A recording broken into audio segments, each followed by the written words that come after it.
नमस्ते छात्रों।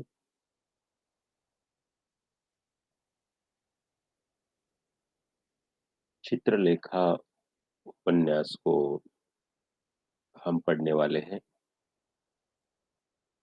भगवती चरण वर्मा जी का यह एक सुप्रसिद्ध उपन्यास है। इसका प्रकाशन काल सन 1934 ईस्वी का है और इस उपन्यास के प्रकाशन और सफल फिल्मीकरण ने उन्हें उपन्यास के क्षेत्र में प्रसिद्धि प्रदान की।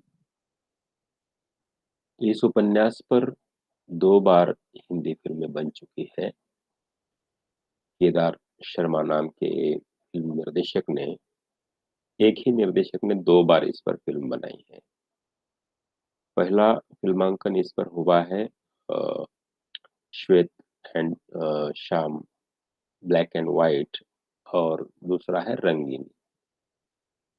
तो एक ही निर्देशक ने एक ही विषय पर, एक ही उपन्यास पर ये फ़िल्म बनाने का भी एक अलग उदाहरण कहा जा सकता है और रंगीन फ़िल्म जो है यूट्यूब पर उपलब्ध है। उसे आप देख सकते हैं।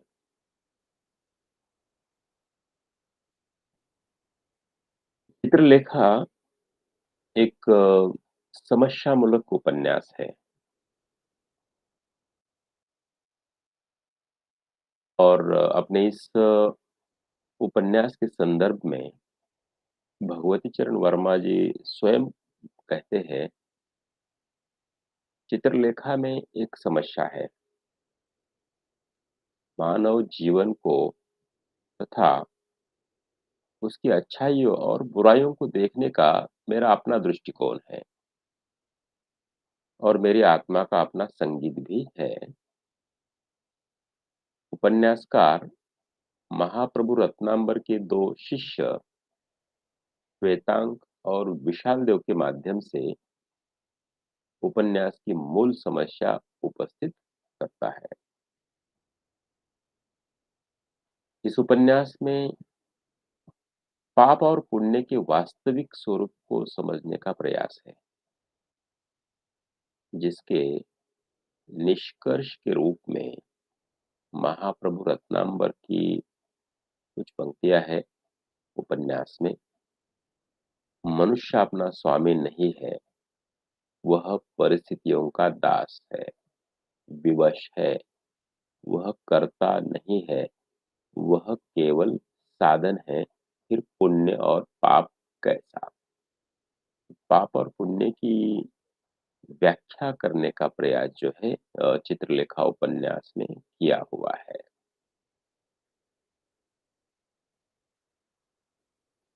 पाप और पुण्य एक प्रमुख समस्या के रूप में दीर्घकाल से सामाजिक विचारों और साहित्यकारों का ध्यान आकर्षित करती रही है। हम बचपन से सुनते आ रहे हैं पाप और पुण्य शब्द, लेकिन असल में पाप किसे कहते हैं और पुण्य किसे कहते हैं, उसे अच्छी तरह से अभी तक मुझे लगता है समझ नहीं पाए हैं। जो किसी के लिए पाप हो सकता है, किसी के लिए वो पुण्य भी हो सकता है ना? तो ऐसा भी हो सकता है। तो एक अच्छा प्रयास जो है भगवती चरण वर्मा जी ने इस उपन्यास में किया है कि पाप और पुण्य की व्याख्या करने की कोशिश की है और ये पूरा उपन्यास पढ़ने के बाद अ, हम पूरी तरह से आश्वस्त हो जाते हैं, पाप क्या है और पुण्य क्या है, इस बारे में जान जाते हैं। इस उपन्यास में भगवती चरण वर्मा जी ने पाप और पुण्य की इस व्यापक समस्या को केवल काम के रूप में ही देखने का प्रयास किया है। भगवती चरण वर्मा को भारतीय परंपरा से भिन्न ये धारणा है कि पाप और पुण्य के बीच कोई निश्चित और दृढ़ सीमा नहीं खींची जा सकती। वे गतिशील और सापेक्षिक मूल्य हैं जो समाज की अपेक्षा वैयक्तिक दृष्टि पर अधिक आधारित है। इनका सामाजिक रूप भी सार्वकालिक और सार्वदेशीय न होकर देश और समाज की सीमाओं के साथ बदलता रहा है। अतः लेखक ने रत्नांबर के द्वारा पाप और पुण्य का विश्लेषण करते हुए यह विचार व्यक्त किया है कि संसार में पाप कुछ भी नहीं है, वह मनुष्य की विषमता का दूसरा नाम है। दृष्टिकोण की यही विषमता पाप और पुण्य के रूप को परिवर्तित कर देती है। इस उपन्यास में व्यक्ति सापेक्ष समस्या को दिखाया गया है। चित्रलेखा का प्रारंभ महाप्रभु रत्नांबर की कुटी में श्वेतांग के इस प्रश्न से प्रारंभ होता है कि और पाप क्या है? और पाप क्या है? इस वाक्य से उपन्यास की शुरुआत होती है और इसी प्रश्न को स्पष्ट करने के लिए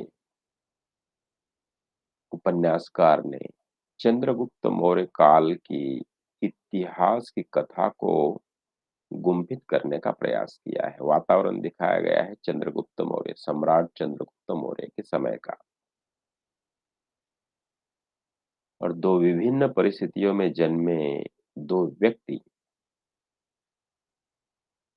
एक बीजगुप्त और दूसरा कुमारगिरी,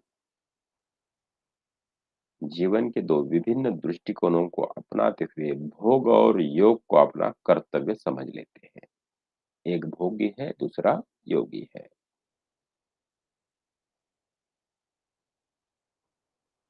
बीजगुप्त भोगी होते हुए भी सांसारिकता से अछूता है और कुमारगिरी संसार को छोड़ देने का दावा करने के बाद भी ज्ञान और अहंकार के दंभ में लिपटा हुआ एक भोगी का जीवन जीने के लिए अभिलाषी है। तो एक भोगी है और एक योगी है, एक सामंत है और एक सन्यासी है। एक ने सांसारिक जीवन को पूरी तरह से अपना लिया, एक ने सांसारिक जीवन से दूर हट गया है। ये दो विरोधी चरित्र इसमें लिए गए हैं, लेकिन आचरण बिल्कुल अलग है। भगवती चरण वर्मा ने बड़ी ही कुशलता से दोनों पात्रों के माध्यम से सीमाओं को उधार कर सामने रखने के लिए चित्रलेखा का मोहक, प्रभावी और सशक्त व्यक्तित्व निर्मित किया है। चित्रलेखा इस उपन्यास की नायिका है। भोगी बीजगुप्त चित्रलेखा को अपने प्रेम और आकर्षण से पराजित कर उसे अपनी भोग्या बनाता है, प्रेमिका बनाता है, उसे अपनी पत्नी मानता है और अहंकारी कुमारगिरी चित्रलेखा के रूप आकर्षण में आकर्षित होकर उसके आगे घुटने टेक कर उसके प्रेम का याचक बनता है। चित्रलेखा बीजगुप्त से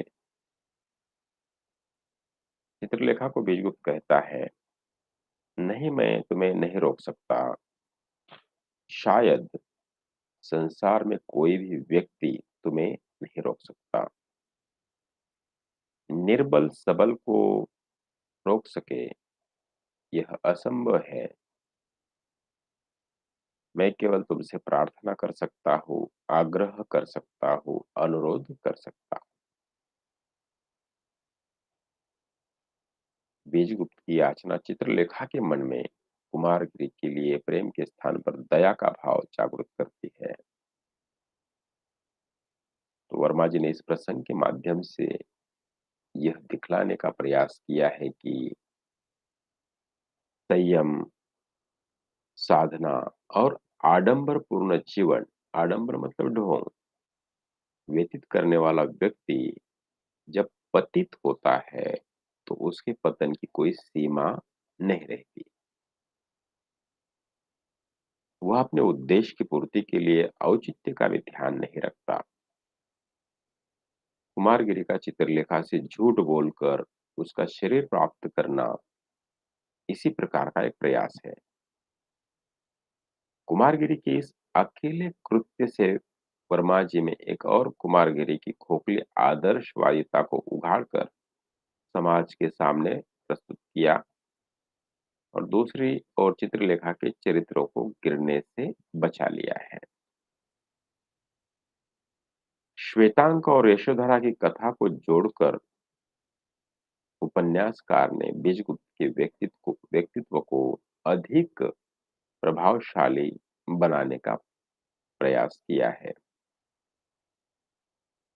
अपने एकाकी क्षणों में चित्रलेखा की उदासीनता से त्रस्त उसका मन यशोधरा की ओर आकर्षित होता है।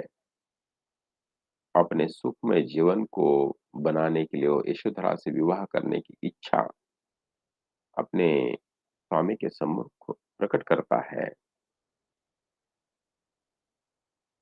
अपने सुखमय जीवन की अपेक्षा श्वेतांग के सुखमय जीवन के लिए बीजगुप्त के द्वारा अपने वैभव का बलिदान देकर उपन्यासकार ने बीजगुप्त के चरित्र को महान बना दिया है।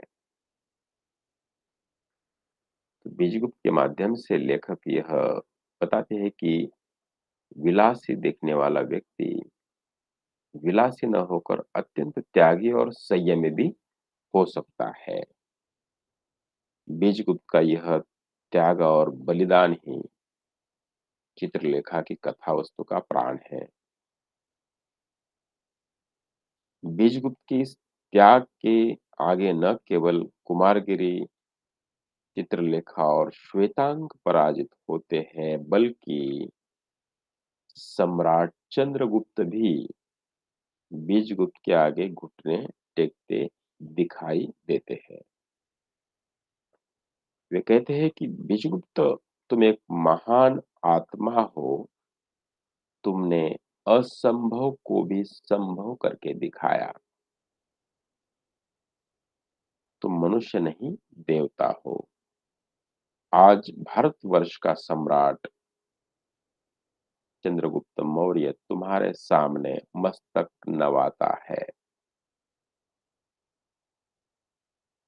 तो यह केवल चंद्रगुप्त का ही नमन नहीं है, वरन समाज की उस आदर्शात्मक शक्ति का नमन है जो केवल परंपरा की परिपाटी पर चलकर आदर्श की कसौटी पर व्यक्तियों की परख रखती है। जो व्यक्ति समाज की इस आदर्शवादी स्थिति में समायोजन नहीं कर पाता, उसे समाज भोगी, विलासी और पापी की संज्ञा प्रदान करता है। लेखक ने पाप और पुण्य की समस्या को परिस्थिति जन्य विवशता स्वीकार किया है, पर उनका यह निष्कर्ष उनके कथानक की मूल भावना से अलग जा पड़ता है। संसार में इसलिए पाप की एक परिभाषा नहीं हो सकी और न हो सकती है। हम न पाप करते हैं, न पुण्य करते हैं। हम केवल वह करते हैं जो हमें करना पड़ता है।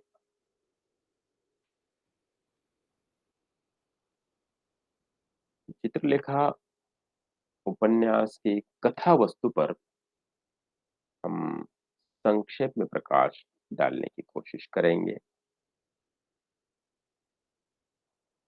जैसे अभी तक हमने देखा पाप क्या है तथा उसकी स्थिति क्या है, इस समस्या पर भगवती चरण वर्मा का चित्रलेखा उपन्यास आधारित है। महाप्रभु रत्नांबर के शिष्य श्वेतांग के मन में पाप और उसकी स्थिति के संबंध में जिज्ञासा उत्पन्न होती है। महाप्रभु जिज्ञासा के शमन के लिए अपने दो शिष्यों श्वेतांक और विशाल देव के साथ आश्रम का त्याग कर देते हैं।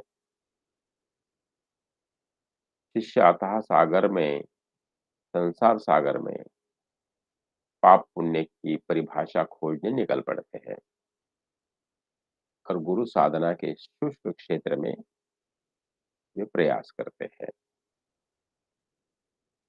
श्वेतांक और विशाल देव दोनों ही सांसारिक जीवन से बिल्कुल अनजान हैं।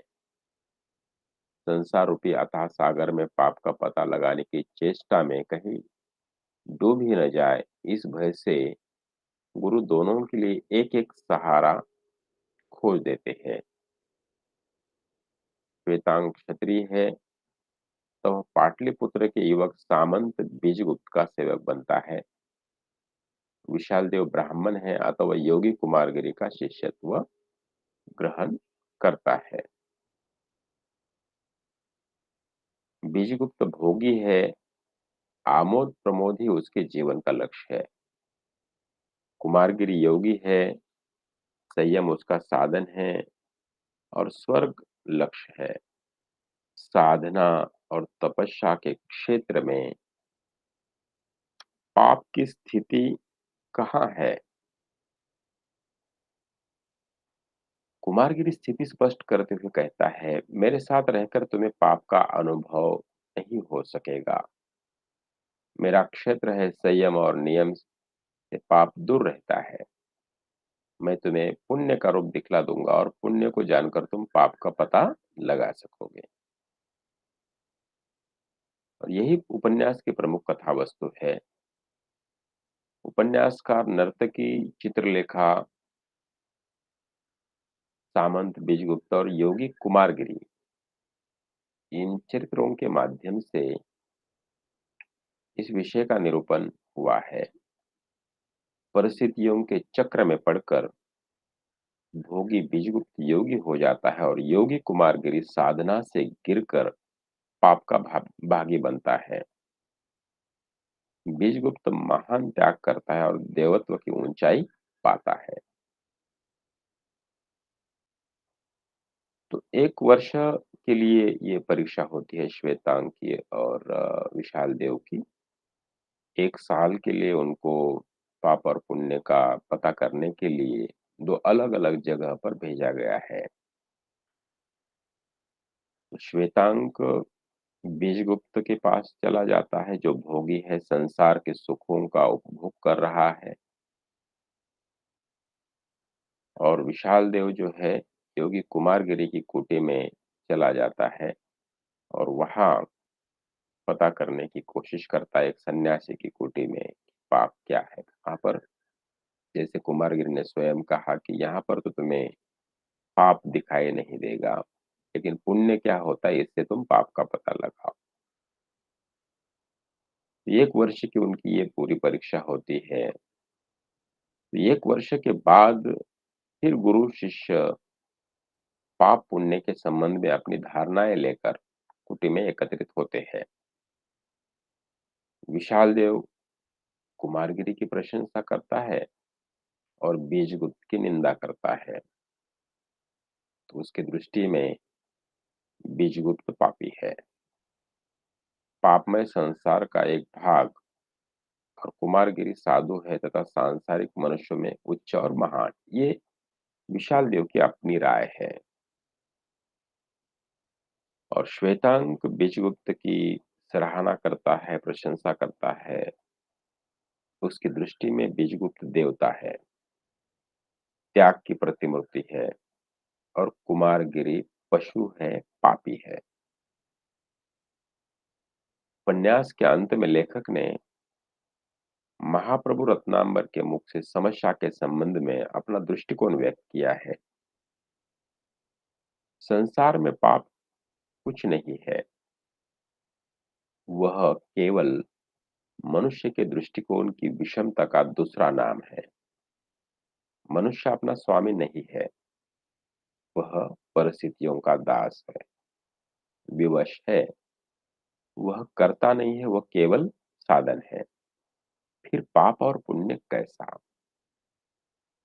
संसार में पाप की एक परिभाषा नहीं हो सकती। हम न पाप करते हैं, न पुण्य करते हैं। हम केवल वह करते हैं जो हमें करना पड़ता है। चित्रलेखा उपन्यास का विषय यही है। कथा का मूल उद्देश्य इसी का प्रतिपादन करता है। कथा के मुख्य आधार बीजगुप्त, चित्रलेखा और कुमारगिरी इसी के पोषक है। आर्य, मृत्युंजय और यशोधरा तथा श्वेतांक और विशाल देव कथा के विस्तार में अपना योगदान देते हैं। चित्रलेखा, जो इस उपन्यास की नायिका है, पाटलिपुत्र नगर की सर्व सुंदर नर्तकी है। वह अनुपम सुंदरी है। उसका सौंदर्य मादक है और उसमें एक अद्भुत आकर्षण है। पाटलिपुत्र का जन समुदाय उसके चरणों का दास है। बड़े-बड़े शक्तिशाली सरदार उसके प्रेम को पाना चाहते हैं। सामंत उसके प्रेम को पाना चाहते हैं। उसके सौंदर्य के समक्ष बड़े-बड़े सामंत सिर झुकाते हैं। पर चित्रलेखा का जीवन संयम से परिचालित है। वो असाधारण नर्तकी व्यक्ति से नहीं, सम्मान से मिलती है। नर्तकी होने पर भी वो वेश्या नहीं है।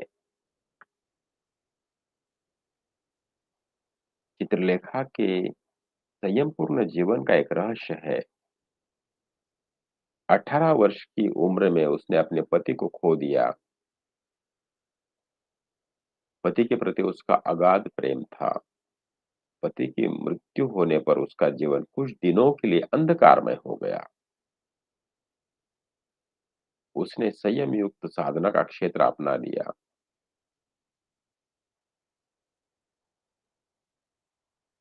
लेकिन उस पर वो अटल नहीं रह सकी।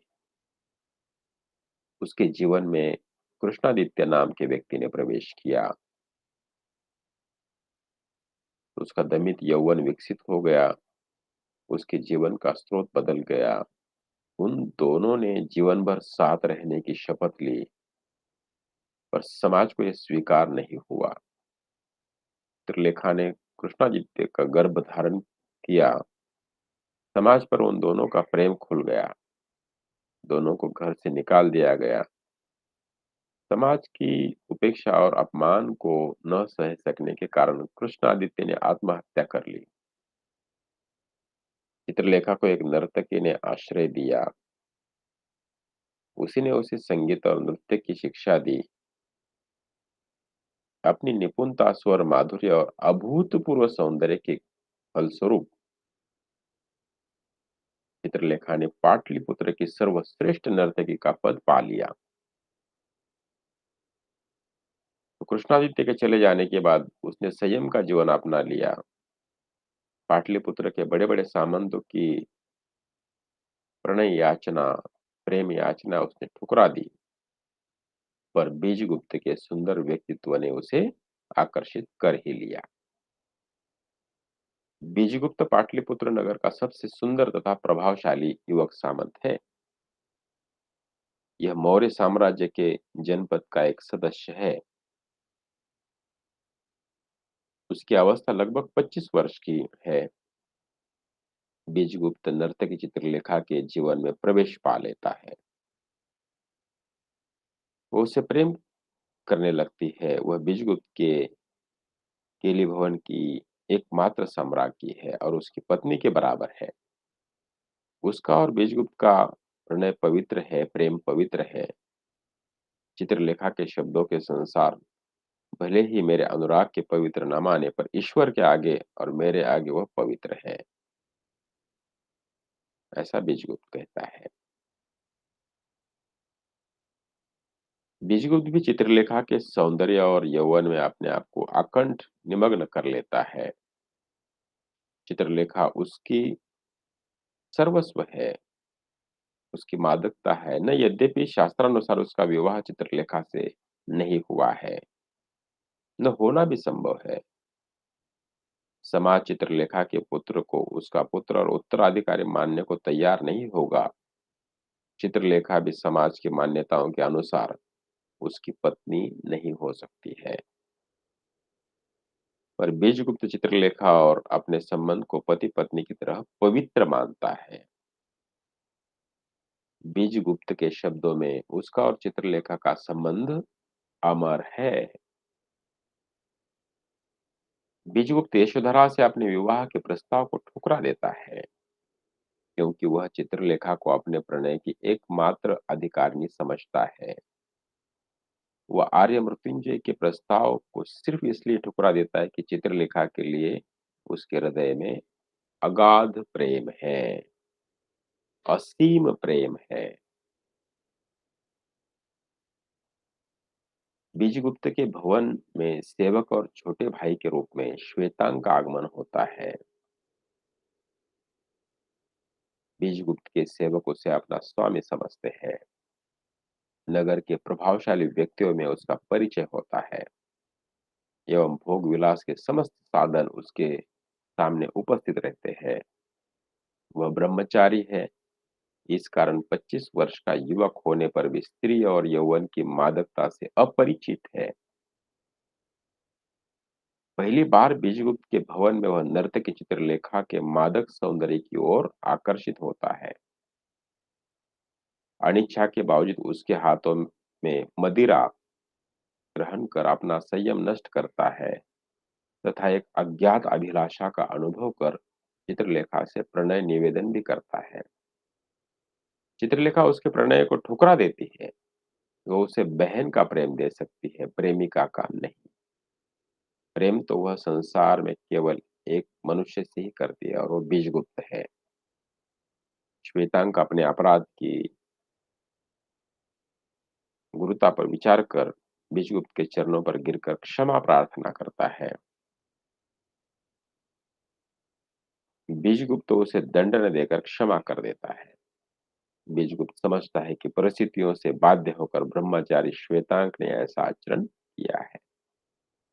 अपराध कर्म में होता है, विचार में नहीं।